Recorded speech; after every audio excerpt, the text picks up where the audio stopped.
Toute la gloire, l'honneur, la magnificence, la louange à notre Dieu, à notre Seigneur Jésus-Christ au siècle des siècles. C'est encore une nouvelle matinée et nous espérons que le Seigneur nous a fait grâce pour être debout autant que vous également, vous qui nous suivez actuellement depuis votre position, depuis vos écrans. Merci de nous recevoir chez vous. Vous regardez la chaîne de l'Espérance, la télévision Jésus vous aime. Bienvenue dans l'émission Le Morning Show. Nous sommes mercredi 3e marche donc de la semaine. Nous partons donc pour une nouvelle aventure et nous l'espérons merveilleuse pour chacun de nous. Encore une fois, tous les intervenants sont déjà en place pour intervenir dans cette émission, vous apporter le nécessaire pour débarrer votre journée. Et de l'autre côté aussi, les techniciens sont en poste pour nous accompagner dans la réalisation et la diffusion de cette émission, pour vous accueillir et vous installer confortablement ce matin. Nous recevons notre maman pasteur Habitor qui nous chante Meji Isaac pour nous installer. Voici la voix de notre chantra.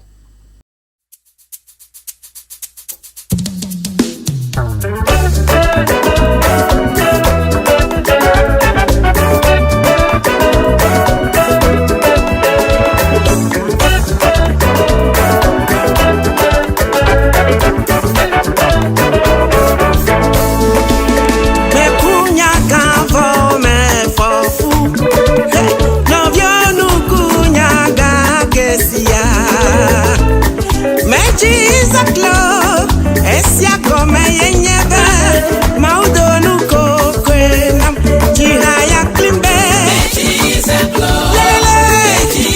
Mejizaklo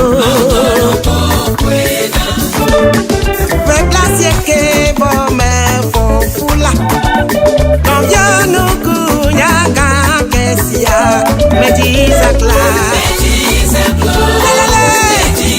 Mejizaklo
Auquel miracle bien-aimé. J'ai Isaac, mon Dieu m'a fait sourire. J'ai Isaac,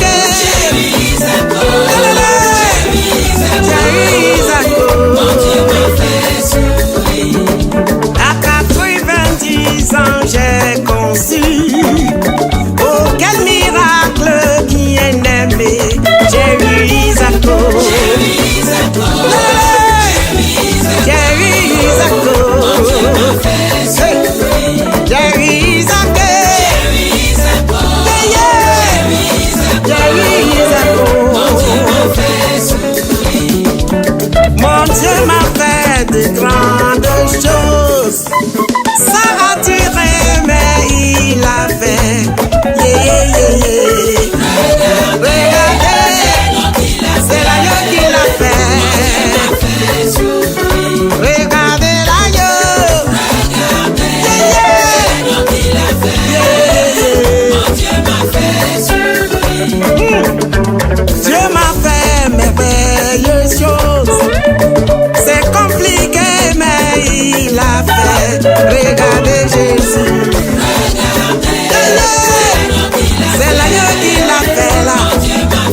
nous allons prendre l'exhortation du jour et juste derrière, nous allons retourner pour la plage musicale. Alors, si vous nous suivez depuis Dapahan, nous vous disons bonjour et merci et d'être câblé devant donc votre poste téléviseur.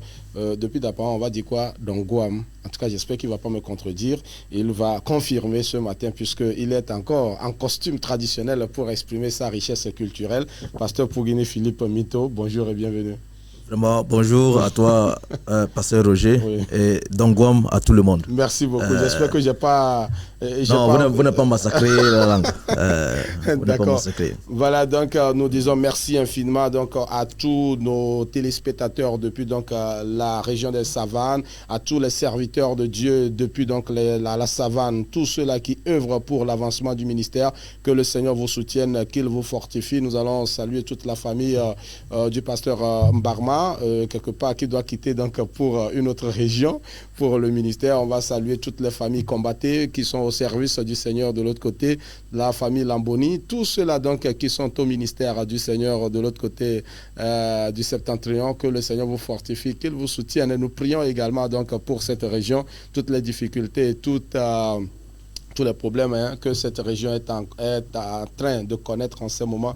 Nous prions que le Seigneur intervienne, qu'il protège les fidèles, qu'il protège les citoyens, qu'il protège toute la population, les autorités, les responsables donc, de cette région, que la grâce de l'Éternel couvre chacun de nos concitoyens de l'autre côté de la région des Savanes. Alors le pasteur exhortant donc, qui va passer donc, pour l'exhortation, c'est bon pour son image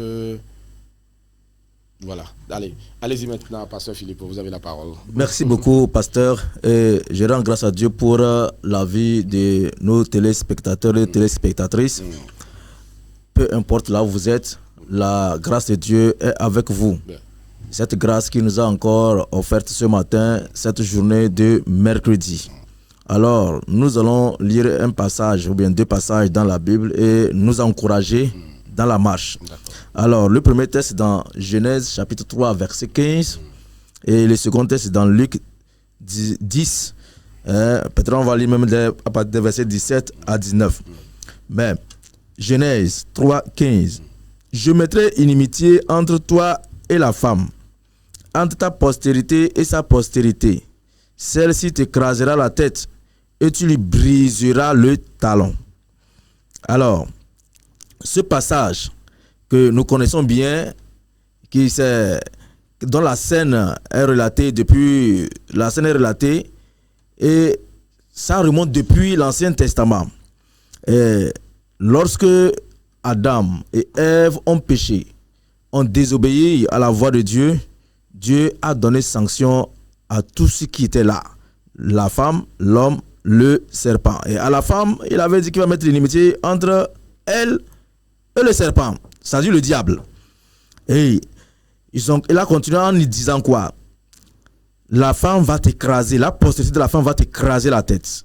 Et toi, le diable, tu vas lui blesser le talon. Alors, nous comprenons là ici que la promesse était pour la descendante de la femme. La descendante de la femme, c'est les enfants. Les enfants. Et jusqu'à ce que notre Maître Jésus-Christ soit né de la femme, de la Vierge Marie. Et lui également, il a vécu une vie sainte. Il a vécu une vie sans commettre de péché. Jusqu'à aller mourir comme un agneau. Mourir comme un agneau sans tache. Et il est mort pour toi et pour moi. Alors, si tu crois en la mort et en la résurrection de Christ, tu as la vie, mon frère et ma soeur. Oui, seul Jésus, sur la croix du Calvaire, a écrasé la tête du serpent. Jésus a écrasé la tête du serpent. Et tous ceux-là qui croient en Jésus rentrent également dans cette promesse. Alors, pourquoi? Alors, nous ne devons pas avoir peur du diable. Nous ne devons pas avoir peur du diable parce que Jésus a écrasé la tête du serpent. Jésus a écrasé la tête du serpent. La promesse est accomplie en Jésus-Christ. Oui, Marie ne savait pas comment elle pouvait devenir enceinte sous la vertu du Saint-Esprit. Mais comme elle a écouté la parole de l'ange, c'était une promesse. La promesse est accomplie. Jusqu'à Jésus a vécu. Jésus a vécu sur la terre sans commettre de péché. Allait mourir sur la croix du Calvaire. Et comme c'était promis, il est ressuscité, il est sorti le 3e jour. Et il a fait honte au camp de l'ennemi. Il faut savoir que maintenant, dans les évangiles, C'est ce même Jésus qui est là et qui a dit aux 70 disciples qui étaient sortis, qui sont revenus. Les 70, lisons dans Luc chapitre 19, 17 à Luc 10, 17 à 19. Il dit, les 70 revinrent avec joie, disant, Seigneur, les démons même nous sont soumis en ton nom. Jésus leur dit, je voyais Satan tomber du ciel comme un éclair. Voici, je vous ai donné le pouvoir de marcher sur les serpents et les scorpions et sur toutes les puissances de l'ennemi, et rien ne pourra vous nuire. Mon frère et ma soeur, si tu ne veux pas avoir peur du diable, rentre en Jésus-Christ. Si tu ne dois pas craindre le diable, accepte Jésus. Pourquoi? Parce que le nom de Jésus a une autorité. Le nom de Jésus a une autorité. Même sur le diable, sur les démons. Alors, sur la terre, là, qu'est-ce qui peut nous effrayer? Qu'est-ce qui peut nous effrayer? Oui, comme c'était promis, le diable peut te blesser le talon. Tu peux rencontrer les problèmes de ce monde. Et tant que tu vis sur la terre, tu auras des problèmes.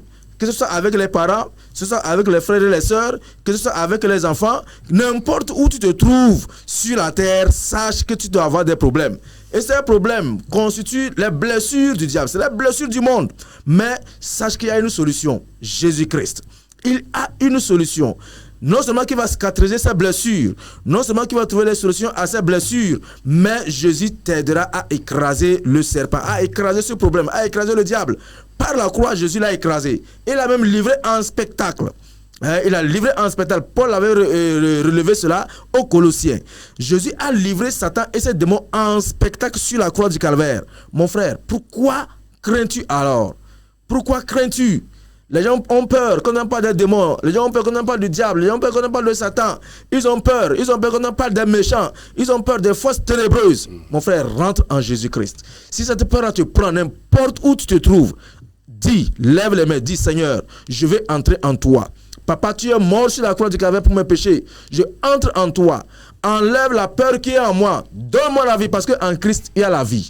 Oui, sur la terre, on peut tout nous promettre, mais rien ne dépasse la vie éternelle que le Seigneur nous donne. Mon frère, je vais prier pour toi. Amen. Là où tu te trouves, si tu veux recevoir Jésus-Christ, lève la main, suis ma prière et sois heureux parce que Christ t'a pardonné et Christ t'a accepté comme son enfant. Alléluia. Prions. Au nom de Jésus. Jésus, nous te disons merci parce que toi seul as accepté, Seigneur, cette honte, cette mort lâche.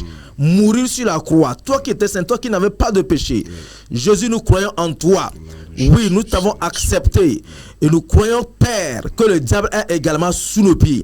Tu nous as donné le pouvoir. Oui, Seigneur, tu nous as donné le pouvoir de marcher sur les serpents, les scorpions, même sur toutes les forteresses du mal. Oui. Seigneur, oui, ce pouvoir, tu nous l'as donné. Nous croyons en cela. Satan est sous nos pieds. Oui, Satan est sous les pieds de mon frère, de ma soeur qui est en train de m'écouter. Jésus, s'il était oppressé, s'il était blessé, s'il souffrait, s'il rencontrait des problèmes, Jésus, tu es la solution. Il tourne ses regards vers toi, accepte-le. Jésus tourne ses regards vers toi, accepte-le et pardonne le Seigneur Dieu. Relève le Seigneur Dieu de sa chute. Relève le Seigneur de son mal. Et te confie, Seigneur Dieu de Nazareth, ceux qui pleurent encore aujourd'hui, accablés par la tristesse, accablés par la pression de ce monde. Jésus, tu es leur solution. Papa, bénis cette journée. Tous ceux qui sont en train de se déplacer pour aller dans leur lieu de travail, sois avec eux. Ne les abandonne pas. Et donc, confie, Seigneur Dieu de Nazareth, tous ceux qui vont passer sur cette chaîne, sur cette télévision, sois avec eux, Seigneur mon Rédempteur. Et tous ceux qui travaillent, bénis les Seigneur Dieu de Nazareth dans cette chaîne. Bénis les Seigneur Dieu, tous ceux qui sont là. Bénis l'église, Seigneur de l'Assemblée de Dieu. Bénis toutes les églises. Et permets que, Seigneur, la journée soit une journée productive, une journée bénie pour la seule gloire de Jésus-Christ. Nous t'avons prié. Amen. Amen. Amen. Amen. Amen. Amen. Amen. Recevez cette grâce au nom de Jésus. Recevez la guérison. Hein. La peur est une maladie. Hein. La peur est une maladie. Alors, si vous êtes attaqué par cette maladie, sachez que le remède, la solution à cette maladie, c'est Jésus-Christ de Nazareth. Lorsque son nom est prononcé, les genoux doivent fléchir et les bouches doivent confesser qu'il est Seigneur et Sauveur. Alors, n'ayez pas peur. Ayez ce nom dans votre bouche, partout où vous êtes, dans dans toute situation que vous traversez, ayez le nom de Jésus dans vos bouches et vous verrez la solution, vous verrez la situation se changer. Pasteur, merci beaucoup. Merci pour l'exhortation. Merci beaucoup, mon frère. Merci d'avoir fortifié quelqu'un ce matin. C'est très important. Merci. Chaque jour que le Seigneur fait, parfois, on a l'impression que Jésus nous a abandonnés ou Dieu nous a abandonnés. Peut-être hier, on était dans une situation confortable, on était dans un confort. Et brusquement, du coup, lorsque la situation change, on se dit, attention, ça là, c'est dangereux. Dieu est parti, il est où? Et on voit des chrétiens qui se lamentent, qui pleurent même face à des situations. Ce n'est que les blessures, ce n'est que les blessures. Mais n'oublie pas ta promesse. Voilà. Dieu t'a promis de l'écraser la tête. Alors, si on a des blessures, on peut pleurer, mais dans les pleurs, ne pas abandonner. Ne pas abandonner. Jésus est avec toi. Merci beaucoup. Merci pour ce réconfort que vous nous apportez ce matin. Que le Seigneur vous bénisse et qu'il vous arrose également, comme il est écrit, celui qui arrose est aussi arrosé. Et voilà, maintenant, nous allons repartir du côté donc, de la régie pour prendre cette escale musicale. Cette fois-ci, ça sera Rigoberto dans une virée ou une envolée traditionnelle. Regardez ce morceau, ce joli morceau de Rigoberto, et juste derrière on se retrouve pour la suite de cette émission.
Voilà, Namede, Glombe, Magnonawa, Glombe et Dadje. Voilà, dit qu'il a menti à l'instant Rigoberto dans la chanson, dans son titre Dadje. Notre chantre donc qui nous fortifie ce matin.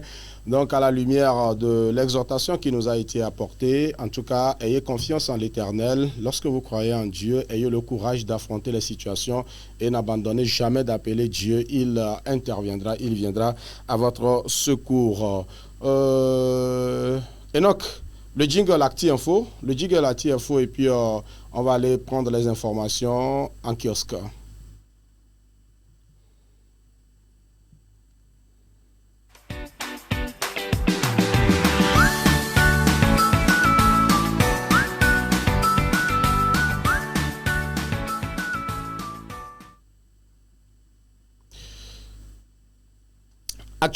Actualité info du jour, deux sites d'information qui vont nous informer ce matin. Nous partons d'abord sur Univers.tg, Univers.tg qui nous informe que coupure d'électricité annoncée à Lomé du 6 au 10 août pour travaux de raccordement. Donc à partir de ce mercredi 6, les coupures d'électricité sont annoncées dans la ville de Lomé. La compagnie Énergie électrique du Togo a annoncé une série d'interruptions temporaires de la fourniture d'électricité à Lomé entre le 6 et le 10 août 2025. Ces coupures sont justifiées par les travaux techniques visant à raccorder et mettre en service de nouveaux ouvrages dans le cadre de l'extension du réseau de distribution et de la stabilisation de la tension électrique. Dans un communiqué daté donc du 4, la société a précisé les zones et horaires concernés. À Blogami sera privé de courant ce mercredi de 8h à 14h, de 8h30 à 14h, suivi des quartiers à Didogome, Prince, Bedi et Yokwe Sodabidapé. Le jeudi 7 août de 9h à 11h, le vendredi 8 août à Dabarakonji, à Atiegouvi connaîtra une coupure de 9h à 13h, tandis que le dimanche 10 août, Mibem et ses environs seront affectés de 8h30 à 11h30. La société recommande aux abonnés de prendre des précautions en débranchant leurs appareils électriques pendant les heures de coupure et d'attendre le rétablissement complet du courant avant de les rebrancher afin de prévenir tout dommage matériel. Tout en présentant ses excuses pour les désagréments, la société a remercié sa clientèle pour sa patience. Elle assure que ces interventions s'inscrivent dans une démarche d'amélioration continue de la qualité du service fourni aux usagers. Nous partons maintenant sur alerte.24, alerte24.info qui nous informe que de nouvelles formations professionnelles courtes sont lancées pour booster l'employabilité des jeunes au Togo. Le Togo poursuit son engagement en faveur de l'insertion professionnelle des jeunes. Le vendredi 1er août 2024, le ministre de l'Enseignement technique, de la formation professionnelle et de l'apprentissage, M. Isaac Tiakpe, a officiellement lancé une nouvelle cohorte des formations professionnelles de courte durée à Kpomé au centre Sichem. La cérémonie s'est déroulée en présence du gouverneur de la région maritime, M. Tairo Bagbiege, et de nombreux partenaires techniques et partenaires institutionnels. Cette initiative inscrite dans la feuille de route gouvernementale 2025 vise à offrir une qualification rapide et ciblée à des jeunes Togolais, répondant ainsi aux besoins concret du marché de l'emploi. Grâce à l'appui du Fonds national d'apprentissage, de formation et de perfectionnement professionnel, 175 jeunes ont été orientés vers 21 structures partenaires, entreprises, ONG, centres de formation pour suivre des sessions pratiques sur 4 mois.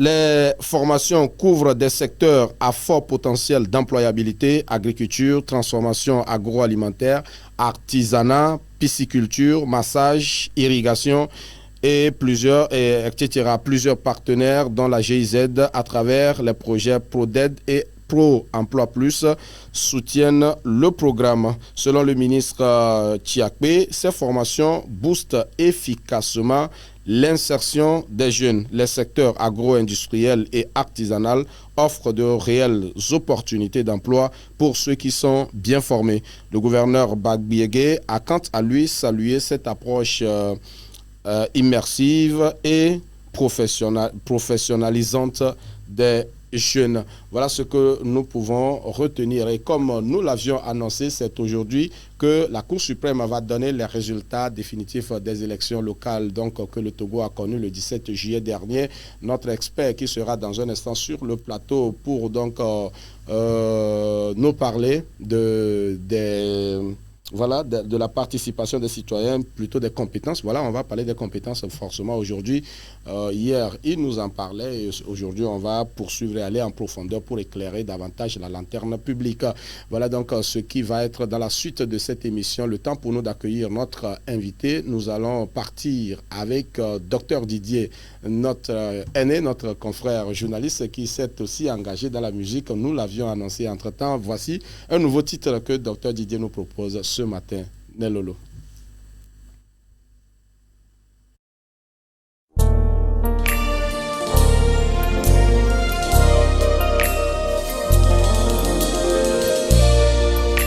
Choblema wenye mau na wajipo ple ani na nagba magbeton yemi lagbe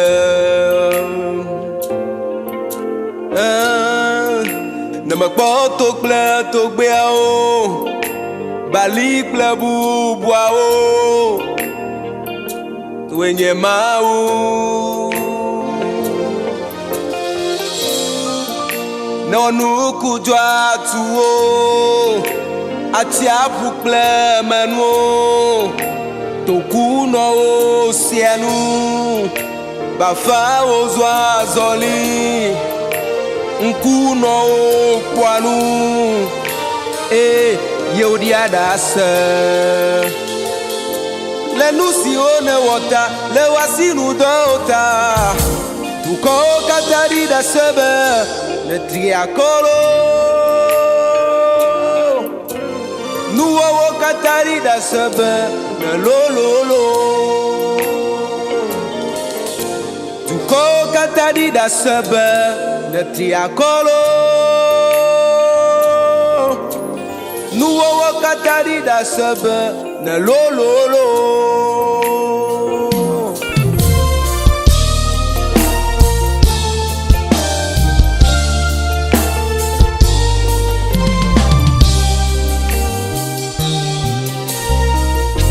Come on.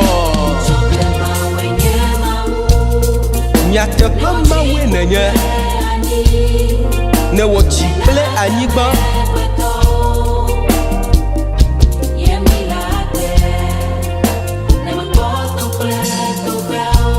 Tople togbeo Bali ple bubwao Nukunu ma wenenye Nusi one wota le wasinu dota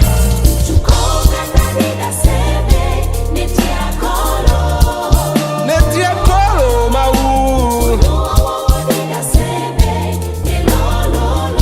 nelolo yeswe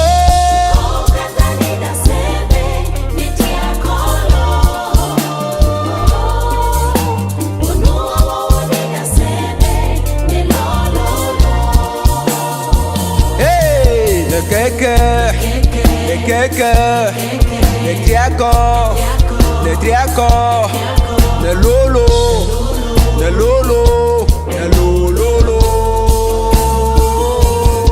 le keke, le triaco,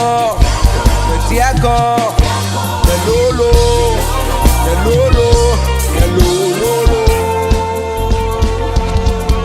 le keke.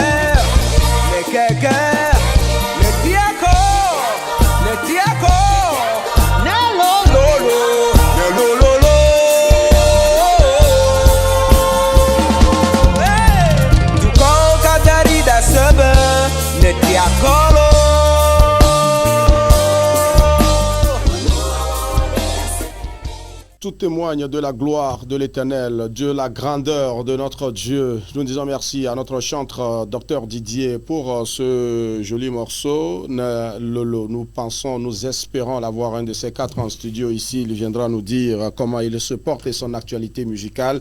Alors, merci pour votre présence, votre amabilité, votre participation également à cette émission. Si vous nous suivez depuis votre position, encore une fois, nous vous saluons. Alors, voici notre invité qui est déjà sur le plateau avec nous. Hier, nous avons commencé donc, depuis avant-hier d'ailleurs, on commençait par parler donc de la décentralisation. Hier, il était là pour nous aider à comprendre un certain nombre de notions. Aujourd'hui, nous irons beaucoup plus en profondeur pour parler des compétences pendant donc que, puisque justement les heures qui suivront depuis donc ce matin, la Cour suprême va proclamer les résultats définitifs de ces élections locales ou ces élections communales que nous avons connues le 17 juillet dernier. Les candidats, les participants donc à ces joutes électorales connaîtront donc leur sort. Pendant ce temps, nous parlons de leurs compétences ici avec notre expert en décentralisation qui est déjà sur le plateau avec nous, Pascal Edo Agbové. Bonjour et bienvenue. Bonjour, bonjour à nos chers téléspectateurs. Voilà, nous espérons que c'est la pleine forme encore ce matin. Oh oui, par la grâce, nous nous portons bien. Voilà, en tout cas, ces derniers jours-là, vous serez beaucoup sollicité par les médias parce que c'est le sujet qui est sur le tapis, la décentralisation avec ces élections donc, que le Togo vient donc de connaître. Et c'est donc de sensibiliser, d'informer la population par rapport à tout ce qui va avec la décentralisation. Effectivement, c'est notre modeste contribution aux côtés des autorités pour la réussite de ce processus que nous l'estimons bien. S'il est bien conduit, les actions sont bien menées. Voilà. Cela pourra impacter positivement, de manière significative la vie de nos compatriotes. Et donc, chacun de nous a sa part a sa contribution à apporter. Et donc, c'est notre devoir. Voilà. Merci en tout cas pour votre disponibilité. Notre prière est que le Tout-Puissant vous accorde la santé nécessaire pour que vous puissiez tenir à toutes les sollicitations pour donc éclairer la lanterne publique.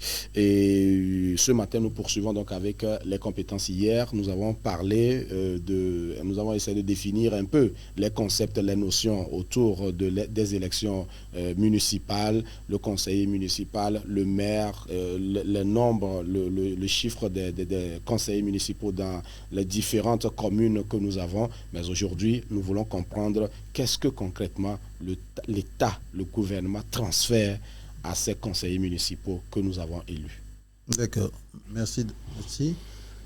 Il faut d'abord qu'on puisse parler de la mission qui est confiée aux collectivités en tant qu'entité. Avant de parler de la mission, en fait, des compétences, les domaines de compétences dans lesquels les élus peuvent intervenir. Alors, d'abord, la mission qui est confiée aux collectivités territoriales est celle-ci: la conception, la programmation et l'exécution des actions de développement d'intérêt local dans les domaines économiques, social et culturel.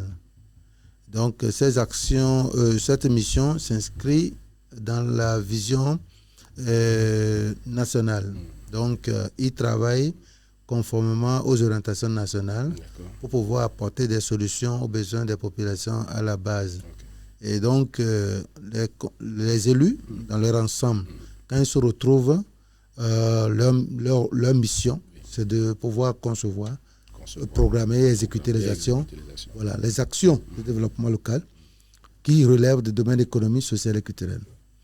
Alors, les domaines dans lesquels les collectivités interviennent ne sont d'autres que les domaines dans lesquels l'État aussi intervient.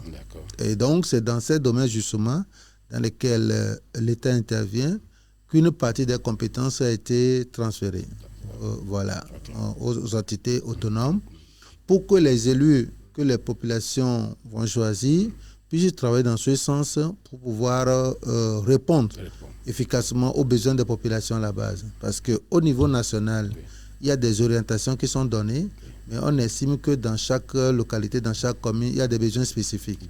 Donc les élus qui sont choisis par la population dans ces communes connaissent bien les réalités de leur commune.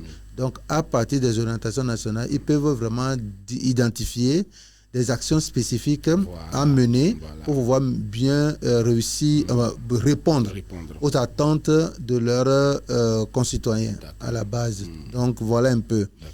Alors, ils interviennent dans différents domaines. Et il y a certains domaines qui sont réservés à l'État. Et les domaines dans lesquels ils interviennent, ils ont des compétences spécifiques. Cela ne voudra pas dire tout à l'heure que quand je donne un domaine, ils ont le monopole. Ça veut dire que dans ce domaine-là, quand on cite un domaine, vous allez voir quels sont les types de compétences qu'on vous a transférées. Et nous avons au total 3 types de compétences. Donc, il y a des compétences propres aux collectivités territoriales, des compétences partagées et des compétences transférées. Et donc, il est important, justement, malheureusement, quand nous sommes à la télé, on n'a pas un tableau pour vraiment faire la démonstration. Voilà. Oui, donc le premier domaine dans lequel... propre. Oui, dans chaque domaine, il faut voir quelles sont les compétences. Donc, quand on prend chaque domaine, vous allez voir qu'il y a des compétences propres aux collectivités, des compétences partagées et transférées. Donc, que ce soit dans la santé, il y a 3 types de compétences. Voilà. Dans l'éducation, il y a 3 types de compétences. Voilà, vous allez comprendre. Donc, c'est ce qu'il faut maîtriser. Et c'est ça aussi qui pose problème parce que certains élus, jusqu'à la fin de leur mandat, ne maîtrisent pas tout ça. Donc, ça, c'est un exercice intéressant. Donc, quand je prends le premier domaine, c'est le développement local. Voilà. OK. Le développement local. Ça veut dire qu'il doit tout mettre en œuvre pour vraiment améliorer la situation au niveau local. Donc, dans ce domaine-là, vous allez voir qu'il y a les compétences propres, les compétences partagées et les compétences transférées. D'accord? C'est comme ça se passe. Okay. Et donc, dans ce domaine, par exemple, vous allez voir tout ce qui concerne l'élaboration des plans de développement local, parce que c'est de leur ressort. Okay. C'est eux qui doivent élaborer le plan de développement local. Vous allez voir dans ce domaine-là, il y a le développement économique aussi. Il y a certaines actions qui doivent mener pour booster leur développement. Et vous allez voir que je ne peux pas, compte tenu du temps, développer. Parce que quand vous prenez les domaines propres, c'est les domaines dans lesquels ils peuvent intervenir avec leurs moyens, c'est que voilà, dans le monde dont on dispose, sans forcément, voilà. Donc, il y a des domaines partagés, des compétences partagées. Compétences partagées, ça veut dire quoi? Ça veut dire qu'il y a l'État qui fait ça, et s'il peut faire la même chose. Mais domaine propre là, par exemple, balayer les rues. Ce n'est pas l'État qui va venir balayer les rues, entretenir les rues dans leur localité. Il faudra qu'eux-mêmes s'occupent de ça. Donc ça, les services de l'État ne viendront pas faire ça encore sur leur territoire. Ça, c'est de leur ressort. Donc, partager, ça veut dire que nous pouvons faire, et vous aussi vous pouvez faire. Quand je donne, par exemple, notre transféré, ça veut dire comme ça transféré. Alors, quand je donne l'exemple de l'éducation, donc il peut intervenir dans le domaine de l'éducation. Dans le domaine de l'éducation, il y a des compétences partagées. Bon, par exemple, il y a des compétences propres, compétences transférées. L'État, par exemple, les communes peuvent aider l'État, les communes ou bien les régions. On va voir aussi le niveau d'intervention entre les élus locaux, les élus municipaux et les élus régionaux. Ils ne font pas la même chose. D'accord? Ça, c'est un élément important aussi à clarifier. Donc, quand nous prenons par exemple Nous prenons par exemple le domaine de l'éducation. Les élus locaux peuvent aider l'État à construire les bâtiments, à équiper les écoles avec des tables bancs, à entretenir les bâtiments, à aménager les choses. Mais ces collectivités n'ont pas le pouvoir, par exemple, de proposer leur propre programme d'éducation. Ne peuvent pas organiser les examens. Ça veut dire que nous tous, nous intervenons dans le domaine de l'éducation, mais il y a certaines choses qu'on pouvait faire, mais il y a d'autres que l'État doit faire. Voilà, ça c'est un peu ça. Donc vous pouvez m'aider dans le domaine de l'éducation, mais ce n'est pas que vous avez le pouvoir de mettre en place votre propre programme d'éducation. Justement, la commune ne peut pas se lever et dire que bon, nous introduisons tel cours. Non, ce n'est pas possible. Donc, voyez-vous. Mais si vous avez les moyens, vous pouvez m'aider à construire les bâtiments, à équiper les écoles, à entretenir, à aménager. Tel que nous venons de le voir sur les informations, le gouvernement a décidé de créer des lycées, de créer des établissements scolaires sur toute l'étendue du territoire à partir de la rentrée prochaine. Ça veut dire qu'à côté, si une commune constate qu'il y a manque de bancs, quelque chose, si la commune a le budget Puisque d'abord, le premier rôle revient à l'État. Puisque les élus travaillent pour aider l'État. Voilà. Donc, si la commune n'a pas le moyen, l'État est obligé de le faire. Mais si la commune a les moyens, la commune peut aider pour aider l'État. Comme la commune, c'est le ressort de l'État, la commune peut dire on n'a pas les moyens. Non, parce que vous avez les besoins. Les jeunes de votre localité n'arrivent pas à s'asseoir correctement.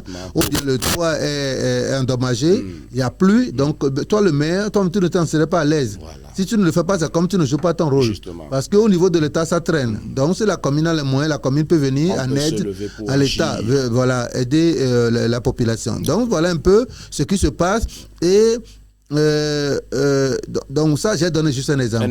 Voilà, c'est l'État qui va recruter les enseignants, c'est l'État qui va administrer les programmes, qui va organiser les examens, mais les communes aussi font quelque chose pour vous, donc dans le domaine de l'éducation, par exemple, les élus peuvent aider l'État. De la même manière, quand on prend certains domaines, domaine économique par exemple, il est dit que l'État peut, les communes, les collectivités territoriales. Je parle de le cas du Togo est spécifique. Donc, quand je parle de collectivité territoriale, ça aussi c'est un terme générique. Ça veut dire que je parle en même temps de communes et régions. Communes et régions. Voilà. Les conseils régionaux et les conseils municipaux. Voilà. Donc c'est ce que vous devez comprendre. Donc quand je parle de collectivité, les élus locaux, je parle de manière globale. D'accord. Dans le domaine économique, par exemple, la loi prévoit que les communes aussi puissent accompagner les entreprises. D'accord. Parce que si les communes n'accompagnent pas les entreprises ne peuvent pas se développer et par ricochet, elles ne pourront pas suffisamment payer des recettes, des taxes, impôts. Voilà. Donc, l'État se dit, moi j'ai mis en place des mécanismes pour accompagner l'entrepreneuriat, pour accompagner les entreprises. Vous aussi, vous devez faire pareil. Vous devez accompagner, soutenir, prendre des mesures incitatives à la promotion du développement, à la promotion de l'entrepreneuriat et au développement économique de votre commune. Donc, voyez-vous, ça, par exemple, c'est un cas. Quand on prend le domaine de la santé, c'est pareil. Le domaine de la santé, c'est que c'est pareil. Il y a certaines choses. Si il y a un manque d'infrastructures, que la commune a les moyens, la commune peut apporter sa contribution. Mais les agents de santé, le plateau de services, ça dit que les services à offrir, tout ça, c'est l'État qui propose. Et donc, c'est l'État qui contrôle tout ça. Donc, ces actions sont identifiées en termes de compétences propres, compétences partagées, compétences transférées. Il y a aussi le domaine de commerce, formation professionnelle, urbanisme. Voilà, donc il y a le ministère de l'urbanisme, mais il y a beaucoup de choses qui se font ensemble avec les autorités locales. Donc désormais, en réalité, les politiques publiques sont conduites en priorité par les structures de l'État, mais cette fois-ci de concert avec les autorités locales. Parce que l'État a défini des orientations nationales pour pouvoir répondre aux besoins de développement du pays, mais l'État se dit, mais seule structure ne peut pas tout faire. Donc, il faudrait que nous puissions collaborer avec les élus locaux que les populations ont choisis à la base. Donc, ils sont nos premiers interlocuteurs, ils sont nos partenaires. Donc, si nous voulons faire quelque chose, on peut les consulter. C'est pour cette raison que quand l'État veut désormais mener certaines actions, réaliser certains projets dans les communes, l'État les informe. Et ils ont un délai même pour répondre à l'État, pour voir est-ce que c'est ça qui est la priorité de la localité, ou bien est-ce qu'ils ont les moyens de pouvoir apporter leur contribution que l'État demande. Parce que pour certains projets, l'État aussi peut demander une contribution. Par exemple, je donne un exemple. Dans un pays, l'État avait voulu construire un terrain omnisport dans une commune, un grand terrain omnisport, et il avait été demandé que, comme les bénéfices, les retombées aussi seront possibles pour la commune. L'État avait demandé à ce que la commune puisse aussi, après la construction, s'occuper de l'entretien. Mais quand la commune a analysé son budget, la commune a dit non, on ne peut pas s'occuper de l'entretien parce que notre budget ne nous permet pas. Vous comprenez un peu? Et ça a été une discussion musicale sur que peut-être même ce projet a été délocalisé vers une autre commune. Donc ça, ce sont des réalités. Et dans certaines communes, dans certains pays, par exemple, vous allez voir que même pour construire un centre, si c'est l'État qui veut le faire, l'État doit demander le terrain aux collectivités territoriales. Donc, il appartient à la commune, par exemple, de délibérer pour dire, on choisit telle partie pour vous. Mais je sais qu'au Togo, jusqu'à présent, les réserves sont gérées par le ministère de l'économie et des finances. ce n'est pas vraiment transféré. Et, si vous permettez, justement, vous parlez de quelques soucis ou quelques soubresauts par rapport à ces situations-là. Si nous prenons par exemple un marché, quelque part on veut construire un marché, tel dit non c'est ici, on va le mettre, l'autre dit non c'est par ici, et parfois ça amène des tiraillements entre les populations par rapport à l'emplacement où il faut mettre par exemple le marché pour faciliter tout le monde. Ok, non, ça c'est un problème qui relève des contraintes, en fait, c'est un problème interne aux communes. Mais ce que je disais, c'est par rapport aux élus, aux collectivités et à l'État. Voilà.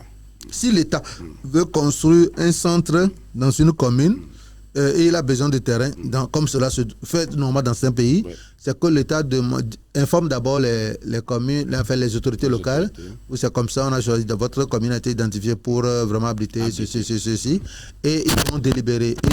Ils sont d'accord, ils vont choisir, ils vont mettre à disposition le terrain dont l'État a besoin. Ok, c'est-à-dire que voilà comment les choses devaient se passer. Maintenant, à l'interne de la commune, il y a aussi parfois rivalité entre les populations. Parce que une commune est composée de plusieurs localités. Justement. Et les élus locaux sont issus de ces localités-là.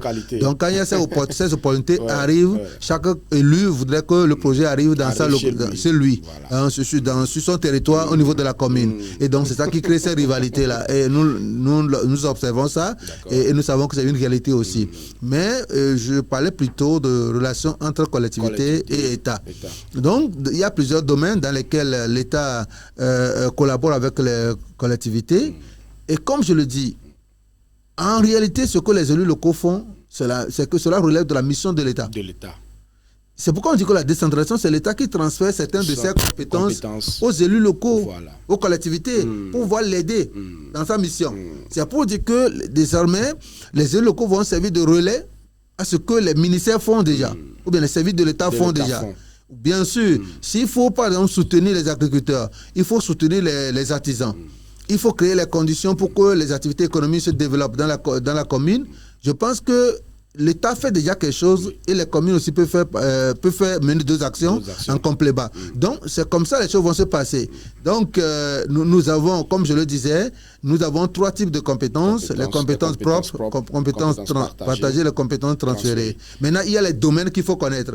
Maintenant, comme je le disais hier, il y a certains domaines que l'État n'a pas cédé c'est par rapport à ça que je voudrais peut-être qu'on puisse terminer l'émission d'aujourd'hui, puisque le temps est avancé. Nous allons voir qu'est-ce qui ne relève pas du ressort des élus locaux que la population doit savoir, que nos concitoyens savent, que nos concitoyens sachent que ceci ou cela ne relève pas de notre maire ou de nos conseillers municipaux. Il y a par exemple la question de justice. Les élus locaux ne sont pas appelés à mettre en place leur propre juridiction. Donc c'est les juridictions de l'État qui gère tout ce qui a trait à la justice. Deuxième chose, il y a l'économie, la monnaie par exemple. Les communes ne vont pas créer leur propre monnaie. C'est la monnaie que l'État met en place que tout le monde va utiliser. Il y a la télécommunication. C'est l'État qui gère cela. D'accord? Il y a les questions des mines par exemple. Il y a les questions de, par exemple, les affaires étrangères, la diplomatie. C'est l'État qui gère les relations entre États. Ok? C'est les relations bilatérales. Et si une commune veut signer un accord une coopération décentralisée avec une commune extérieure, la commune togolaise doit s'assurer que l'État est en coopération avec le pays de cette commune-là. Ce sont les éléments. Il y a les questions de sécurité, de sûreté et de l'ordre public qui relèvent de la compétence de l'État. L'État réserve exclusivement ces choses-là. J'ai parlé de mines, et j'ai dit que mines, mais exceptionnelles faites de matières destinées à la construction, notamment le gravier, le sable, tout ça, donc le qu'on peut gérer. Mais ce qui relève du sous-sol, mine, non, c'est l'État même qui gère ça. L'État le fait. Parce que l'État a l'obligation de veiller au développement harmonieux du territoire. Si on ne sait pas faire et que ces mines-là sont localisées dans une seule zone, on risque d'avoir seulement le développement dans ces localités et les autres seront délaissés. Donc, le législateur fait en sorte que ces mines soient utilisées par l'État pour pouvoir couvrir tous les dépenses nationales.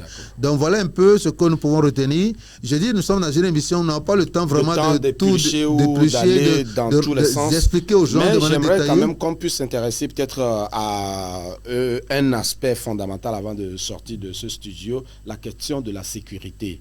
Alors, ça veut dire que une commune ne peut pas mettre sa propre sécurité en place. Quelle que soit la situation, peut-être qu'il faut interpeller le gouvernement pour venir intervenir au regard des situations d'insécurité que nous vivons dans certaines zones de notre pays. Bien, malheureusement, les autorités locales, notamment le maire, n'a pas une force spéciale. Je dis dans la première monture, dans la première loi de 1907, il y avait eu cette disposition-là que les maires puissent disposer d'une police spéciale. Mais après tout, ça a été supprimé. Et aujourd'hui, nous avons les agents de la police nationale. Donc, on a la police nationale qui joue deux rôles. D'accord. Les maires, ils assurent ce qu'on appelle la police administrative. Et l'État assure ce qu'on appelle la police judiciaire. Donc, les mêmes agents de l'État assurent les deux fonctions. Et donc, hier, je le disais sur les médias, quand vous voyez les agents de la police, le matin, réguler la circulation, ou bien il y a une manifestation, vous les voyez venir assurer la sécurité. Il y a des activités sportives, tout ça, vous les voyez. Vous les voyez. Les fonctions qu'ils exercent là-bas relèvent de ce qu'on appelle la police administrative. Et dans ce cas-là, ils sont sous l'autorité du maire. Mais quand vous les voyez, par exemple, au commissariat, ils sont là pour convoquer les gens, pour les écouter, les gens qui ont posé des actes, sont venus porter plainte. Ça veut dire qu'ils sont sous le procureur. Parce que là, ils sont dans ce qu'on appelle la police judiciaire. Ils sont en train de faire les procédures. Et ils doivent recevoir l'instruction du procureur. Parce que quand ils font le procès, ils vont envoyer la personne chez le procureur. Qui est le ministre, le ministère public. Donc, c'est comme ça. C'est vrai que c'est leur ministère de tutelle qui les forme, qui les met à la disposition des entités, mais ils dépendent hiérarchiquement de leur ministère, mais sur le plan fonctionnel, ils dépendent d'autres autorités. Donc, quand vous allez par exemple dans les commissariats, dans les gendarmeries, quand il y a certains problèmes, vous allez voir que le CB ou bien le commissaire va se référer au procureur. Il ne se réfère pas au ministre de la Justice, au ministre de la Sécurité. Parce que le travail qu'il est en train de faire, c'est dans le domaine judiciaire. Oui, ils sont des officiers, c'est dans le domaine judiciaire. Donc, il va appeler le procureur pour demander instruction. De la même manière, les commissariats qui sont sur un territoire, dans une commune, les commissions sont liées aussi au maire. Le maire peut appeler le commissaire tout à l'heure de déployer les agents pour aller assurer la sécurité ici. Parce qu'il y a une manifestation ou bien le feu rouge est en panne, aller réguler pour éviter les accidents. Donc les actions du maire relèvent de la prévention. Donc tout ce qu'il faut faire pour éviter les dangers, pour assurer la sécurité, c'est ce que le maire fait. Maintenant, quand les citoyens sont en conflit avec la loi, ça c'est la justice. C'est la justice qui intervient. Donc les mêmes agents jouent assument la fonction administrative et la fonction judiciaire. Donc voilà un peu ce que je voudrais dire à ce niveau-là. C'est très intéressant. En tout cas, cette émission sera mise en ligne et pour vous qui l'avez suivie ou vous qui voulez la resuivre d'ailleurs, vous pouvez aller sur la page de notre télévision, la RTJVA, pour regarder toutes ces émissions qui sonnent comme une pédagogie, comme des cours pour nous, pour que nous puissions comprendre. La Bible dit: mon peuple périt faute de connaissance. Osée 4, verset 6. Merci beaucoup. Voilà. Nous étions avec Pascal Edo Agbové, expert en décentralisation, pour parler donc des élections locales qui ont eu lieu et qu'aujourd'hui, mercredi, la Cour suprême va donc proclamer les résultats définitifs qui ont été donc envoyés par la CENI, et donc ce qui va renvoyer ces élus-là à leur mission, à leur rôle. En tout cas, nous pouvons quand même saluer un certain nombre de choses qui ont été déjà accomplies sur le terrain quand on voit désormais ces lieux où nous pouvons aller légaliser. Oui, les états civils, les services d'état civil. Je crois qu'aujourd'hui, il y a beaucoup d'efforts qui sont faits dans ce domaine et les citoyens ne souffrent plus trop pour légaliser des pièces. En effet. Donc, il y a cette proximité des services d'état civil qui constitue quand même un acquis de la décentralisation, et nous estimons que les élus locaux, ceux qui vont venir, ils ont de grands défis. Le grand défi, à mon avis, c'est à trois niveaux. Le premier niveau, c'est ils doivent tout faire pour encourager la participation citoyenne. Deuxième défi, c'est de faire tout pour promouvoir le développement économique. Et le troisième défi, c'est d'assurer la bonne gouvernance, hein, de bien gérer les ressources du pays, mieux orienter les ressources pour pouvoir répondre prioritairement aux besoins de la population. Quand ils vont arriver, les besoins seront immenses. Il ne faudra pas qu'ils pataugent, il ne faut pas qu'ils distraient leurs énergies. Ils peuvent cibler les domaines clés et essayer de mener des actions là-bas pour impacter. De toute façon, leur mandat va passer. D'autres qui vont venir vont aussi faire autre chose. Mais s'ils veulent tout faire à la fois, ils ne seront pas efficaces. Les gens ne vont pas sentir leur action. Donc il faudrait que les élus soient vraiment pragmatiques, soient stratégiques pour pouvoir vraiment mener des actions de manière professionnelle et de manière pertinente. Voilà. Merci beaucoup. Nous disons merci à notre expert. On va donc s'arrêter ici. Donc certainement que demain, on va l'écouter également sur la collaboration, sur la participation, sur l'engagement citoyen ou l'engagement citoyen, ou disons le rôle que les citoyens aussi peuvent jouer pour aider donc les collectivités pendant que les maires, les conseils municipaux sont tenus d'accomplir, de faire ci ou ça. Les citoyens aussi sont appelés à s'engager, à collaborer donc avec ces élus-là pour que le développement puisse vraiment être intégral et harmonieux. Merci donc à vous qui nous avez suivis depuis votre position. Est-ce que Foufou Shalom est arrivé? Foufou Shalom devait arriver pour nous dire bonjour dans ce studio. Nestor, est-ce qu'il est là? Et sinon, on va clôturer cette émission et peut-être qu'on va le retrouver demain. Merci beaucoup et bonne suite d'émissions sur la RTJVA et à demain.